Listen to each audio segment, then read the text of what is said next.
If you're looking for one motorcycle that does it all perfectly, then I'm here to tell you there is no such bike. But if you're looking for the most versatile mid-size motorcycle, then the choice has never been better.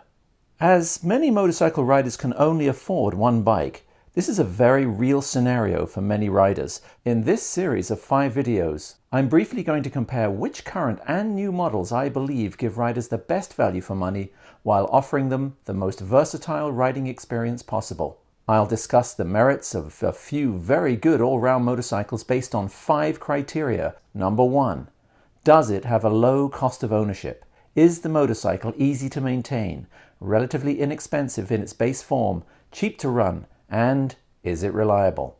Number 2, is it optimal for all-weather daily commuting?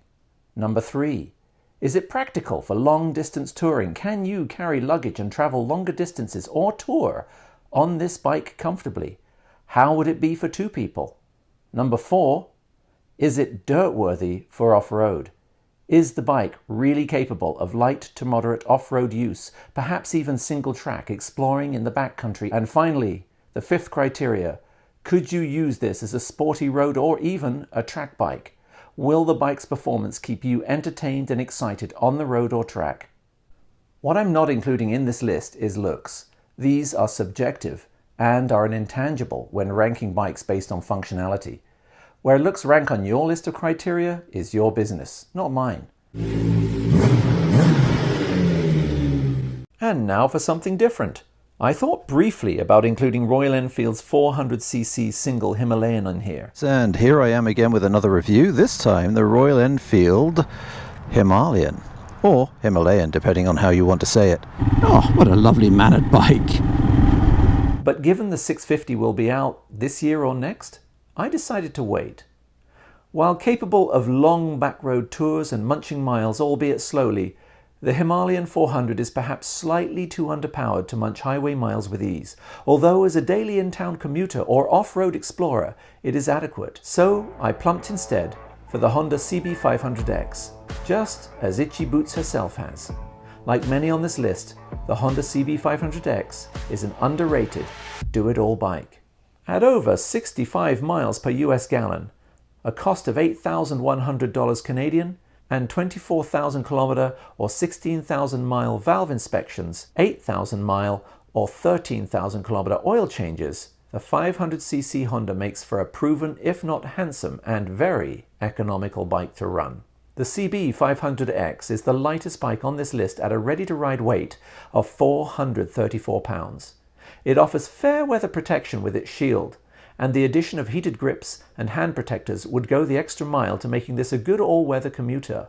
It comes standard with non-switchable ABS. With available luggage, and for one rider, the CB500X would make a fine long-distance tourer. It sips fuel from its 4.6-gallon tank, often achieving ridiculous fuel consumption figures of above 75 miles per gallon at times, allowing for easy 300-mile, 500-kilometer range rides between fuel stops. While it doesn't have an inspiring low end, the engine pulls well over 4,000 RPM, and the capable 47 horsepower parallel twin it has plenty of power for all-day riding. The motor is adequate to keep up with traffic or pass safely at legal speeds, and will cruise all day at 70 miles an hour and up, although above this the buzziness will filter into the bars. Built for lighter riders, it is agile and nimble, and with preload adjustment up on the front and rear suspension as well, larger loads can be tolerated, although long-distance two-up touring would be a stretch too far with luggage. The Honda CB500X is frequently used by its riders for lighter off-road trail riding. It is marketed by Honda as a lightweight adventure bike for commuting or light trail work. Although the engine likes to be revved, it'll plod at lower RPMs happily in a linear fashion. The plush suspension soaks up bumps but gets overwhelmed if you're heavy or fast off-road. It's predictable then, being lighter in weight, a similar 19-inch front wheel and more ground clearance than a VStrom 650, the Honda is a tolerable trail bike if fitted with a bash plate, bark busters and perhaps bar risers, as Itchy Boots herself can attest.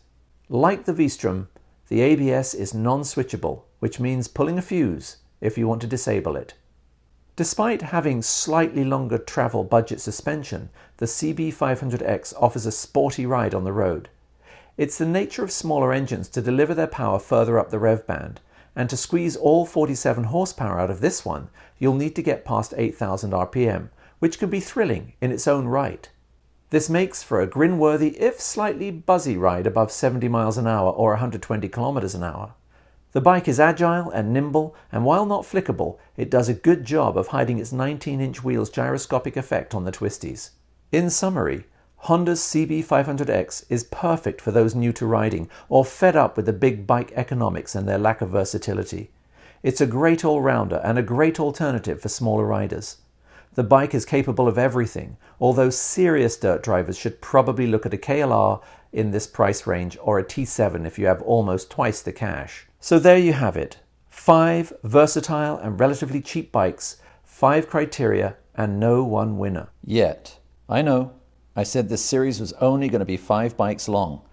But because of the feedback from you guys and your suggestions, very good suggestions, I've decided to incorporate 2, 3, or 4 more bikes on this list.